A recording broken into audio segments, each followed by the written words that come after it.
Tulad ho ng ating nababanggit kanina mga kabombo, update ho tayo dito sa namataan na isang movable floating structure dyan sa may Bajo de Masinloc na pinangambahan na panibagong simula ng posibleng mas malawak pang pagkamkam ng China sa may Bajo de Masinloc na nasa ilalim po ng Exclusive Economic Zone ng Pilipinas. Kasama ho natin ang tagapagsalita ng National Maritime Council, si Undersecretary at retired Admiral Alexander Lopez. Magandang araw at thank you so much for joining us sa Bombo Radio Philippines, sa Bombo Network News. Yusek Lopez, si Bombo Genesis at Bombo Ever po ito. Thank you for joining us sa Bombo Radio Philippines. Maki-update ho kami kung ano pong official na impormasyon na nakarating po sa National Maritime Council. Kaugnay nga po itong sinasabing itinayo ng China na structure dyan sa may Bajo de Masinloc. Yusek. Well, yung based sa aming monitoring, actually, nag-start ang monitoring namin sometime mga 21 May at from a initial imagery, tapos nag-continue kami ng monitoring until ma-find out namin kung ano talaga yon. So, ang nakita namin ay isang movable platform na nasa loob ng Bajo de Masinloc, sa bunganga niya, no? At ito ay dahil doon sa Maritime Domain Awareness Flight na ginawa ng Philippine Coast Guard at ng Armed Forces of the Philippines, ay nag-collaborate yung kanilang findings. So yung na-verify namin information at na-confirm din based doon sa assessment ng mga agencies under the National Task Force ng West Philippine Sea, yun nga isang movable platform ang nakita natin sa loob ng Bajo de Masinloc. As of now, may concrete information na hubang hawak ang Council sa kung ano po yung specific purpose ng movable object na ito, sir? Well, basically, aside from yung size niya, it's about 6 by 6 meters, no? Tapos yung nakita nga natin na na-verify ito ng both ng Coast Guard tsaka yung airflight ng Armed Forces. Merong 6 na katao nasa platform na ito at apparently it's parang antenna-like, pero actually yung further verification, it's more of stilt-like. So ito yung stilt na ginagamit nila para iangat yung platform at para madala sa ibang lugar. Opo. And ano pong napansin ng Philippine Forces? May mga Chinese assets ba tulad po ng mga warship na sumusubaybay o pumuprotekta doon po sa site, sir? Meron ding na pakita sa labas at sa loob. Merong barko na apparently it's a marine scientific research vessel. Tapos sa labas naman, nandun naman usual yung barko ng ng Chinese Coast Guard at saka mga ilan maritime militia vessels. Ito yung maritime militia vessels na kunwari mangingisda pero actually hindi naman sila mangingisda. Nabanggit po ninyo mga mangingisda. No? Paano po sa mga mangingisdang Pinoy? Lalo ho yung nagagawi malapit ho doon sa may Bajo de Masinloc. Dapat bang mangamba ho sila doon sa kanilang seguridad after ho nitong namataan na structure na ito, sir?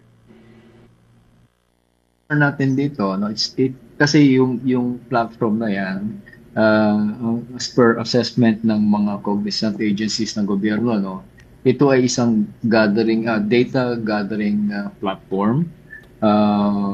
Mayroong marine scientific research information, marine scientific information na kanilang kinakalap. At ang importante dito, before anything else, yung Bajo de Masinloc, just to put some context, ang Bajo de Masinloc kasi, di ba, is about 120 nautical miles from the nearest province ng Philippines, which is Zambales.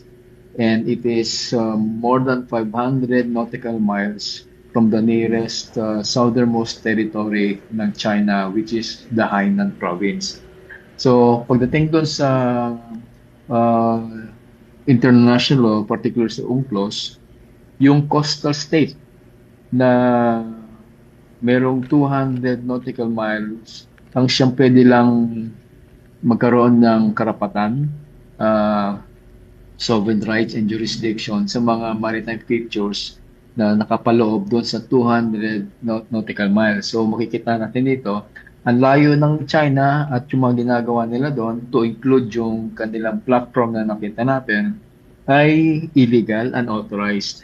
So, tsaka yung Bao de Masinloc ay part ng ating teritoryo, no? Base doon sa Treaty of Paris and Treaty of Washington. So, teritoryo natin ito at yung mga nakapalibot na katubigan dito ay under our maritime zones. So, hindi lang siya ang Bao de Masinloc, hindi lang siya within the 200 nautical exclusive economic zone ng Pilipinas. Ang Bao de Masinloc din, as per yung treaty na sinabi natin, ay territory natin. So, lahat ng ginagawa ng China doon ay labag sa batas based international law. Pagdating naman doon sa sinasabi ng 26 arbitral ruling, ang Bao de Masinloc ay isang traditional fishing ground ng hindi lang Pilipinas, pero pwede rin mga isda doon yung Vietnamese, yung China. Pero ang ginagawa nila ng China noon ay binablakan nila at mga Chinese lang ang nakakapasok. So, hindi nila pinapayagan makapasok ang Vietnamese and even mga Philippine fisher folks. Okay. Si Bombover, Yusek, may mga karagdagang katanungan din, Bombover. Alright. Yusek, tanungin ko lamang po ito kasi ayon po kay two-star Admiral Romel Ong, dapat na habang maaga pa raw ay gumawa na po ang Philippine government ng akmang hakbang at kumprontahin po yung Chinese forces para i-demand kung ano nga pa yung istruktura po na nandoon sa lugar. Sa part po ng National Maritime Council, ano po yung pwede po ninyong gawin para po rito? Ang position ng ating gobyerno, no, tama yun, gagamitin natin yung pananalita ni Admiral Ong. Actually, nag-abot kami ni Admiral Ong sa serbisyo. Kumprontahin, okay? Walang problema sa actually, we are confronting the Chinese. Pero ang pagko-confront natin sa Chinese ay through peaceful means, through legal means, at ano man ang ating gagawin doon, mga action na gagawin natin doon, ay base sa verified information and assessment of the cognizant agencies of government. So ang position natin doon, no, hindi tayo gagawa ng hakbang na labas doon sa direktiba o position ng ating government, no. We will address any dispute through peaceful means and through dialogue and through legal means, no? Of course, lahat ng ito ay consistent sa ating national interest. Alright. Pero Yusek, kaya po ba ng ating pong bansa na masustain po yung pagpapatrolya sa lugar o kaya ay magkaroon po ng sustained civilian-led mission para i-challenge po yung structure doon? Kasi ang sabi po ninyo kanina, may hanggang sa 6 na taong na mataan na po na nagbabantay doon sa naturang struktura, Yusek. Yung mga yun, nakikita namin dahil nga yung platform na yun ginagamit as data gathering platform, of course. Opo. May mga tao doon na siguro mag-ooperate ng kung ano man yung mga equipment nila nandun. No? Tsaka kung paano nila ililipat yung platform. Ito yung nakikita namin na mga trabaho ng mga tao nakikita natin doon. If ever maapektuhan po ba nito, Yusek, yung resupply missions na Pilipinas sa BRP Sierra Madre at sa mga mangingisda na rin po na nagagawi sa malalayong parte po ng West Philippine Sea? Ay hindi, dahil yung Bao de Masinloc ay napakalayo doon sa Ayungin Shoal. Yung Bao de Masinloc ay medyo on the northern part of the West Philippine Sea. At yung Ayungin Shoal naman ay bandang southern part, so bandang Palawan na yon. So malayo yung at hindi ito makaka-apekto doon sa ginagawa nating resupply missions doon sa BRP Sierra Madre. Good to know naman po, no, Yusek. Pero sa mga mangingisda po na kababayan po natin na nangangamba dahil dito, ano po yung maipapayo niyo po sa kanila, Yusek? Yung movable platform naman doon sa sabi ko kanina ay nasa loob ng Bao de Masinloc, no, ng shoal.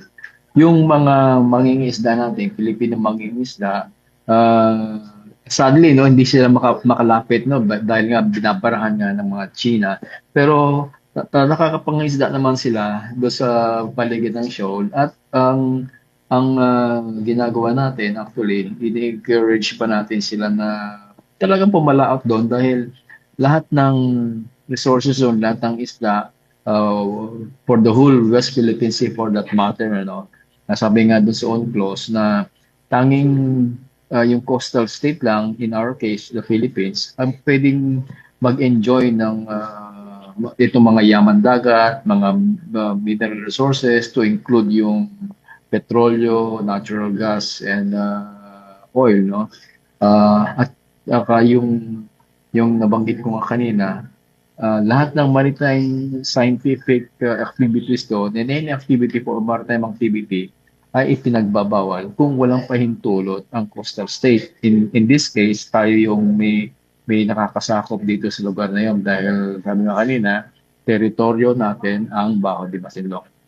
Alright, Bombo Genesis. Okay. Again, thank you so much for joining us, Yusek Alexander Lopez, sir. Magandang umaga ho sa inyo. Hanggang sa mga susunod na kayo po aming makausap, sir.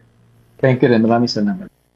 Ang tagapagsalita ng National Maritime Council, mga kabombo, si Undersecretary Alexander Lopez.